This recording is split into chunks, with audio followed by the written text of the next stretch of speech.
I'm a mad god. The mad god, actually. It's a family title.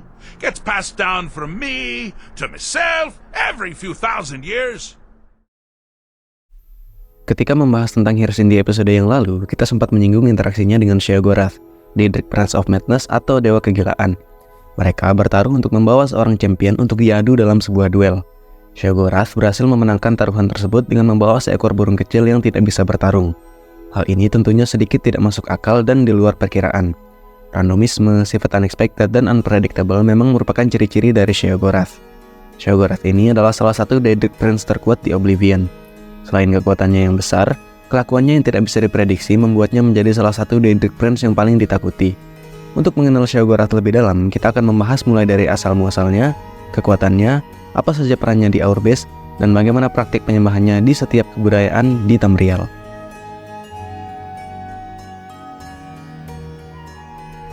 Sheogorath adalah Daedric Prince of Madness atau Dewa Kegilaan. Dia juga sering disebut sebagai The Trickster, julukan yang sama dengan Lorkhan. Spear milik Sheogorath adalah kegilaan dan kreativitas. Motifnya sampai sekarang tidak diketahui karena sifatnya yang tidak bisa diprediksi. Sheogorath menampakkan dirinya dalam wujud seorang pria dengan baju yang rapi dan membawa tongkat. Sheogorath awalnya bukanlah Daedric Prince of Madness, melainkan Daedric Prince of Order atau Dewa Keteraturan dan Tatanan. Saat menjadi Daedric Prince of Order, nama Sheogorath adalah Jiggalak. Dahulu kala, Jiggalak memiliki kekuatan yang sangat besar, pengaruhnya menyebar luas di alam Oblivion. Akhirnya, para Daedric Prince lainnya merasa iri terhadap kekuatan yang dimiliki Jiggalak. Akhirnya mereka menyatukan kekuatan mereka dan mengutuk Jiggalak, mengubahnya menjadi bentuk keterbalikan dari dirinya, yaitu Sheogorath. Jika Jiggalak merepresentasikan order, maka Sheogorath merepresentasikan chaos. Jiggalak sangat membenci kegilaan, karena mereka tidak bisa diprediksi. Pada akhir setiap era di Tamriel, Jiggalak mendapatkan kesempatan untuk kembali ke wujud aslinya, dalam kejadian yang dikenal dengan nama Grey March. Saat Grey March berlangsung, Jiggalak bisa kembali ke plane-nya untuk menyebarkan kembali pengaruhnya.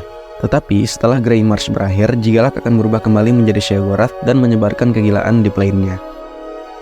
Plane Oblivion milik Sheogorath dan Jiggalak dinamakan The Shivering Isles atau Kepulauan yang Merinding. Shivering Isles ini dikenal juga dengan nama Madhouse atau Rumah Gila dan Asylum atau Penjara Rumah Sakit Jiwa.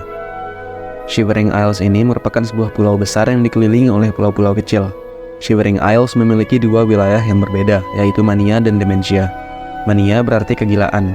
Wilayah ini menggambarkan kegilaan yang cerah dan penuh warna. Wilayah Mania ini dipenuhi dataran rumput yang ditumbuhi jamur-jamur raksasa. Sedangkan Dementia mengacu pada kondisi atau penyakit otak yang menyebabkan penderitanya kehilangan ingatan dan kewarasan. Dementia ini menggambarkan kegilaan yang lebih gelap dan kejam. Wilayah Dementia ini penuh dengan rawa-rawa dan hutan mati. Ibu kota dari Shivering Isles ini dinamakan New Sheoth, yang terletak di bagian timur pulau. Kota ini dibagi menjadi dua, yaitu daerah Bliss yang merupakan bagian dari wilayah Mania dan daerah Crucible yang merupakan bagian dari wilayah Dementia.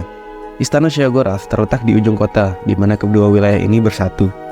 Sebelum memasuki wilayah Mania atau Dementia, ada sebuah wilayah yang disebut The Fringe. The Fringe ini adalah tempat bagi para penduduk baru sebelum menjadi gila dan pindah ke Mania atau Dementia. Mereka akan tinggal di sebuah desa kecil bernama Passwall. Orang yang masuk ke gerbang Sheogorath Dinner akan dibawa ke wilayah The Fringe ini. Untuk memasuki Mania atau Dementia, kita harus melalui gerbang yang disebut Gate of Madness. Gerbang ini dijaga oleh Flash Atronach yang bernama Gatekeeper. Shivering Isles ini dipenuhi dengan Daedra, selain dari penduduk mortal yang dibawa oleh Sheogorath. Daedra spesies Hunger sering ditemukan di sini. Mereka adalah salah satu peliharaan favorit Sheogorath. Selain itu, ada Daedra spesies Golden Saints dan Dark Seducer, yang merupakan bawahan langsung dari Sheogorath. Golden Saints atau disebut juga Aureals merupakan Daedra ciptaan Sheogorath yang menempati wilayah Mania. Sedangkan Dark Seducers atau disebut juga Masken merupakan Daedra ciptaan Sheogorath yang menempati wilayah Dementia. Aureal dan Masken ini menjadi angkatan perang Sheogorath serta menjaga dan mengatur keadilan di Shivering Isles. Meskipun memiliki tuan yang sama, Aureal dan Masken ini sering mengalami konflik karena mereka ingin menjadi Daedra favorit Sheogorath. Sistem keadilan di Shivering Isles mirip seperti sistem keadilan imperial, di mana kejahatan seperti membunuh dan mencuri dihukum dengan denda atau penjara. Selain Daedra, Shivering Isles juga diisi oleh flora dan fauna yang sangat unik dan tidak bisa ditemukan di Nirn. Ada makhluk amfibi mirip kodok bernama Gromite. Mereka berbentuk humanoid dan memiliki siklus hidup yang kompleks. Gromite ini memiliki kecerdasan yang cukup baik, di mana mereka bisa membuat senjata, pakaian, perhiasan, racun, dan tongkat sihir. Mereka juga memiliki kelompok tersendiri. Kemudian ada Elytra, yang merupakan serangga raksasa yang menghasilkan cairan bernama Veldio. Veldio ini merupakan zat adiktif bagi masyarakat Shivering Isles. Selain itu, ada makhluk bernama Gnarl, yang dinamakan juga Walking Tree atau pohon berjalan karena bentuknya yang mirip dengan pohon. Gnarl ini bisa menggunakan sihir. Dipercaya mereka memiliki hubungan dengan Spriggan yang kita temui di Tamriel. Tumbuhan di Shivering Isles ini bermacam-macam, mulai dari pohon sampai jamur raksasa. Mereka semua dihubungkan menggunakan sistem akar yang terhubung di bawah tanah Shivering Isles. Grey March terjadi pada akhir setiap era di Tamriel. Satu-satunya Grey March yang kita ketahui kejadiannya adalah Grey March pada akhir era ketiga atau Third Era. Pada kejadian ini, pengaruh Jigalak mulai muncul di Shivering Isles. Dilihat dari adanya obelisk kristal khas Jigalak dan munculnya Daedra bernama Knights of Order yang merupakan Daedra milik Jigalak. Sheogorath pun perlahan mulai kehilangan jati dirinya dan berubah menjadi Jigalak. Pada kejadian Grey March ini, The Hero of Kvatch membantu Sheogorath dalam menghadapi pengaruh Jigalak di Shivering Isles. Sampai pada akhirnya, The Hero of Kvatch menyelesaikan serangkaian ritual yang membuatnya mengambil mantle atau title Sheogorath. Pada saat ini, Sheogorath dan Jigalak ada di Shivering Isles secara bersamaan. The Hero of Kvatch, yang saat itu mengambil mantle Sheogorath, berhadapan langsung dengan Jigalak dan bertarung. The Hero of Kvatch berhasil mengalahkan Jigalak dan menghapus pengaruhnya di Shivering Isles. Mulai saat itu, The Hero of Kvatch dikenal dengan nama Sheogorath, The Prince of Madness. Sheogorath yang kita lihat di game The Elder Scrolls V Skyrim dipercaya merupakan The Hero of Kvatch. Ketika Grey March ini dihentikan oleh The Hero of Kvatch, Jigalak mengatakan bahwa kutukannya sudah dipatahkan. Kemungkinan Sheogorath dan Jigalak sekarang sudah terpisah dan memiliki plane mereka masing-masing. Sheogorath memiliki seorang pelayan bernama Haskill. Asal-muasal Haskill ini tidak diketahui dengan pasti. Ia pernah mengklaim bahwa ia awalnya adalah seorang mortal yang mengambil mantel Sheogorath menjadi sebuah wadah jiwa milik Sheogorath atau vestige. Tetapi ia pernah berkata bahwa ia sudah melayani Sheogorath sejak awal. Haskill bertugas untuk menjalankan administrasi di Shivering Isles. Selain itu, ia akan selalu menuruti dan membantu Sheogorath dalam hal apapun. Pada tahun 2920 di masa First Era, Sheogorath ikut membuat kontrak dengan Sotasil dan beberapa Daedric Prince lainnya, yaitu Cold Harbor Compact yang pernah kita bahas sebelumnya. Masih belum diketahui bagaimana Sotasil membujuk para Daedric Prince ini untuk menyetujui Cold Harbor Compact ini. Kemungkinan ia mengancam mereka atau memberikan suatu persembahan sebagai gantinya. Sheogorath juga mengalami perseteruan dengan Mages Guild. Perseteruan ini bermula jauh sebelum Mages Guild dibentuk. Pada awal masa First Era, seorang penyihir legendaris bernama Shalidor menetapkan sebuah pulau sebagai tempat berlindung dan berkumpul para penyihir atau mage. Pulau ini bernama Aevia yang terletak di wilayah Laut Abessian di Kepulauan Somerset. Suatu ketika, Sheogorath menawarkan Shalidor sebuah buku bernama Volume Discognitum. Buku ini memang sudah lama dicari-cari oleh Shalidor. Sheogorath menawarkan untuk menukar buku tersebut dengan Pulau Aevia. Akhirnya, Shalidor setuju untuk menukarkan pulau tersebut. Pulau Aevia kemudian dipindahkan oleh Sheogorath ke Shivering Isles. Shalidor menyesali pertukaran itu dan merasa telah ditipu oleh Sheogorath. Pada tahun 582 di masa Second Era, jauh setelah Mages Guild dibentuk, Shalidor yang pada saat itu sudah meninggal datang menemui Sheogorath untuk mengambil kembali Pulau Aevia. Sheogorath setuju untuk mengembalikan pulau tersebut, tetapi Shalidor harus mengirimkan seorang champion untuk menjalani 4 ujian dari Sheogorath. Shalidor akhirnya turun ke Tamriel untuk mencari seorang champion. Seorang adept dari Mages Guild menjalani keempat ujian tersebut. Ia berhasil menyelesaikannya dan Sheogorath kemudian memberikan sebuah buku yang memberikan petunjuk cara mengembalikan Pulau Aevia ke Mundus. Mages Guild akhirnya berhasil mengembalikan pulau tersebut, tetapi ketika kembali ke Mundus, pulau tersebut dipenuhi oleh Daedra milik Sheogorath, yaitu para Golden Saints dan Dark Seducers. Mages Guild akhirnya harus melawan mereka untuk mengambil alih kendali pulau tersebut. Pada masa Third Era, ada sebuah kejadian yang dinamakan Warp in the West. Kita pernah menyinggung tentang kejadian ini sebelumnya ketika membahas tentang Talos.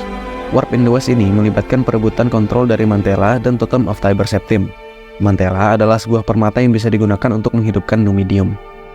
Untuk mendapatkan Mantella ini, seorang agent dari kelompok Blades milik Emperor of Tamriel melakukan sebuah quest yang sangat panjang. Singkat cerita, ia masuk ke sebuah plane Aetherius yang dinamakan Mantellan Crux. Mantellan Crux ini adalah plane Aetherius milik dewa bernama Blind God atau dewa buta. Pada saat agent tersebut masuk ke Mantellan Crux, Sheogorath sedang mengunjungi Blind God. Akhirnya, karena alasan yang tidak diketahui, Sheogorath membantu agent tersebut untuk menemukan Mantella. Pada tahun 427 di masa Third Era, Sheogorath memerintahkan Nerevarine untuk mendapatkan sebuah artefak bernama Fork of Horripilation, sebuah garpu yang merupakan artefak milik Sheogorath. Setelah itu, Sheogorath memerintahkan Nerevarine untuk membunuh sebuah Bullnage dengan garpu tersebut. Setelah berhasil, Sheogorath memberikan Nerevarine sebuah tombak bernama Spear of Bitter Mercy. Seperti yang kita ketahui, tombak ini dibuat oleh Merin's Dagon dan diberikan kepada Hircine. Bagaimana Sheogorath bisa mendapatkan tombak ini masih belum diketahui. Pada tahun 433 di masa Third Era, Sheogorath memerintahkan The Hero of Kvatch untuk menyiksa sebuah desa Khajiit di Cyrodiil. Para penduduk desa ini sangat percaya dengan tahayul. Akhirnya, The Hero of Kvatch dan Sheogorath menciptakan sebuah simulasi yang mirip dengan ramalan yang ada di desa tersebut tentang hari kiamat. Dengan kekuatan Sheogorath, mereka menciptakan kejadian-kejadian yang menggambarkan hari kiamat di desa tersebut. Sheogorath berhasil membuat para penduduk menjadi gila dan ketakutan. Tidak pasti apakah kejadian ini terjadi setelah atau sebelum The Hero of Kvatch berubah menjadi Sheogorath. Pada tahun 180 di masa Fourth Era, Sheogorath pernah menampakkan diri dalam wujud seorang Breton bernama Theodore Gorlash. Nama Theodore Gorlash ini merupakan anagram dari Lord Sheogorath. Theodore Gorlash ini membujuk para pejuang dan adventurer di sebuah kota bernama Rivercrest untuk masuk ke sebuah portal di tepi luar kota. Portal ini akan membawa mereka ke sebuah realm oblivion bernama The Abyss, yang berisi ruangan dan koridor tanpa ujung, menjadi sebuah dungeon yang tidak ada habisnya. Sheogorath memiliki beberapa artefak yang ia turunkan di Nirn dan Shivering Isles. Yang pertama adalah Volume Discognitum.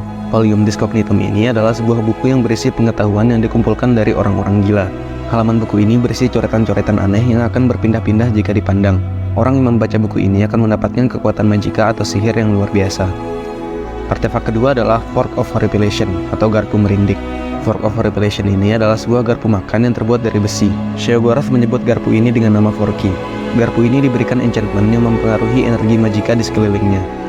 Seseorang yang memegang garpu ini akan mengalami sebuah efek magic yang bernama Fork's Wound, di mana magika atau mana orang tersebut akan habis dan tidak bisa pulih selama memegang garpu tersebut.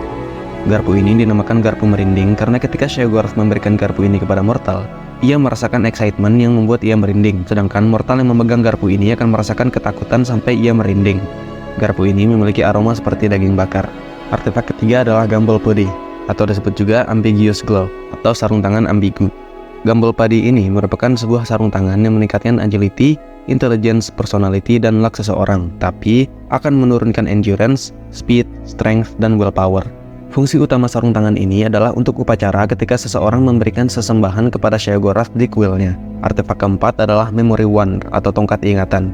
Tongkat ini ditujukan untuk membuat seseorang menjadi gila dengan cara mengubah dan menghapus ingatan. Artefak kelima adalah Neb Crescent. Neb Crescent adalah sebuah pedang terkutuk yang bisa menyebabkan penggunanya memiliki amarah yang tinggi dan rasa ingin membunuh semua orang di sekitarnya. Pedang ini memiliki desain yang sangat indah, membuat orang-orang sangat tertarik untuk memegangnya. Sheogorath pernah memberikan pedang ini kepada seorang Daedric Prince bernama Malakath, membuatnya membunuh putranya sendiri. Artefak keenam adalah Sheogorath's Regalia. Sheogorath's Regalia adalah pakaian mewah yang digunakan oleh Sheogorath. Regalia ini bisa berubah-ubah, menyesuaikan bentuk dan gender Sheogorath. Regalia ini bisa meningkatkan luck, personality, dan spacecraft pemakainya. Artefak ketujuh adalah Staff of Sheogorath. Tongkat ini merupakan tongkat sihir yang menjadi simbol kekuasaan di Shivering Isles. Bentuk tongkat ini seperti tongkat kayu biasa, tetapi di bagian atasnya biasanya terdapat sebuah bola mata. Setiap terjadi Grey March, tongkat ini kehilangan kekuatannya, kecuali dilakukan ritual untuk mengembalikan kekuatannya seperti yang dilakukan oleh The Hero of Kvatch ketika ia berusaha untuk mengambil mantel Sheogorath. Artefak yang ke-8 adalah Staff of the Everscamp. Tongkat ini merupakan sebuah tongkat besi dengan ornamen berbentuk Daedra Scamp di ujungnya. Pada tongkat ini terdapat ukiran dalam bahasa Daedra yang berarti nonsense atau omong kosong. Ketika disentuh, tongkat ini akan memanggil atau mensaman seekor Scamp. Scamp ini akan selalu mengikuti orang yang memegang tongkat ini dan tidak akan hilang meski sudah dibunuh berkali-kali. Ketika orang lain memegang tongkat ini, kutukannya akan berpindah. Untuk mematahkan kutukan ini, pemegang tongkat tersebut harus mengembalikannya ke kuil Sheogorath yang terletak di gua bernama Dark Fathom Cave. Kemudian artefak yang ke-9 adalah Wabajek. Wabajek adalah artefak Sheogorath yang paling terkenal. Ujung tongkat ini berbentuk 3 wajah marah yang menggambarkan sphere Sheogorath, yaitu kegilaan dan kreativitas. Spell atau sihir yang dikeluarkan oleh tongkat ini memiliki efek yang random. Seseorang yang terkena sihir dari tongkat ini bisa berubah menjadi benda seperti sweet roll, keju, koin emas, dan lain-lain. Selain itu, tongkat ini bisa mengubah orang menjadi makhluk lain seperti ayam, kepiting, kuda, sapi, dan lainnya. Tongkat ini juga bisa memberikan efek negatif atau positif kepada penggunanya, seperti menyembuhkan luka atau menjadi ledakan yang melukai. Dalam sebuah buku berjudul 16 Accords of Madness, terdapat beberapa cerita tentang interaksi Sheogorath dengan para Daedric Prince lainnya.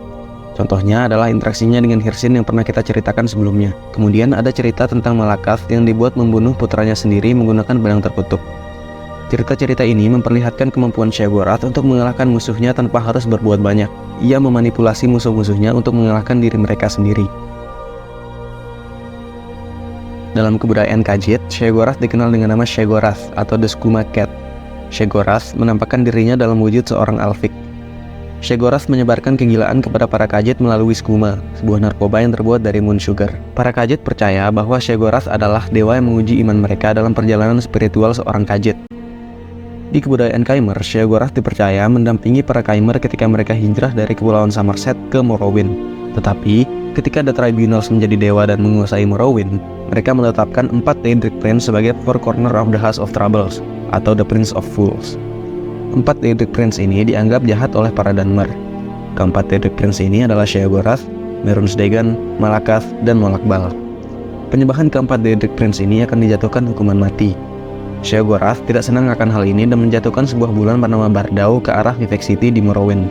Bardau ini berhasil dihentikan oleh Vivec menggunakan kekuatannya yang didapatkan dari The Heart of Lorkhan. Tetapi, setelah Nerevarine menghancurkan Heart of Lorkhan pada masa Third Era, Vivec kehilangan kekuatannya dan menghilang entah kemana. Setelah Vivec menghilang, Bardau jatuh ke Vivec City. Jatuhnya Bardau ini tidak hanya menghancurkan Vivec City, tetapi memicu kejadian katastrofik yang menyebabkan meletusnya Red Mountain, sebuah gunung berapi besar yang ada di tengah pulau Vvardenfell. Bencana ini dinamakan Red Year atau Tahun Merah. Para Dunmer percaya bahwa Sheogorath adalah dewa yang menguji kelemahan psikologis mereka. Ada sebuah hari libur tahunan yang dinamakan Jester's Festival yang jatuh pada tanggal 28 di bulan Rain's Hand. Festival ini diadakan untuk mengenang hari di mana Sheogorath berhasil mengubah seluruh isi Nirn menjadi gila. Ketika seorang penyembah Sheogorath berdoa, mereka akan mengatakan bahwa tanpa Sheogorath, semua pikiran akan menjadi linear dan semua perasaan akan pergi. Mereka mengagungkan Sheogorath karena ialah yang menipu mereka ketika mereka bodoh, ialah yang menghukum mereka ketika mereka salah, ialah yang menyiksa mereka ketika mereka lalai, dan ialah yang mencintai mereka dengan semua kekurangan mereka. Sheogorath adalah Daedric Prince yang paling disukai oleh para pemain game Elder Scrolls karena kegilaannya yang sangat menarik dan lucu. Kepribadian Sheogorath juga sangat random dan bebas dalam bertindak, membuatnya menjadi sangat menarik. Banyak yang menganggap Sheogorath sebagai Daedric Prince terkuat, karena para Daedric Prince lainnya takut akan kekuatannya ketika ia menjadi Jigalath. Selain itu, Sheogorath juga bisa masuk ke alam Aetherius dengan sesuka hati. Ketika para Daedric Prince mengutuk Jigalath menjadi Sheogorath, bukannya mengurangi ancaman, mereka malah semakin dirugikan oleh kegilaan dan kekuatan besar yang dimiliki Sheogorath, seperti pada cerita-cerita yang tercantum dalam buku 16 Accords of Madness. Meskipun begitu, masih banyak orang yang melihat sisi positif dari keberadaan Sheogorath ini, seperti kaum Dunmer yang Khajiit yang menganggap Sheogorath sebagai dewa yang menguji mereka di Nirn. Selain itu, banyak juga orang-orang gila yang menyembah Sheogorath atau orang yang menjadi gila karena menyembah Sheogorath. Ya, sampai di sini dulu video kali ini. Pembahasan tentang Daedric Prince ini memang sangat seru, karena setiap Daedric Prince memiliki kekuatan, kepribadian, dan cerita yang unik. Selain itu, mereka juga sering berinteraksi dengan kita di game-game Elder Scrolls, sehingga kita memiliki pengalaman tersendiri ketika berhadapan dengan mereka. Well, sekian video kali ini. Terima kasih sudah menonton sampai habis, semoga bermanfaat. See you next time, bye-bye.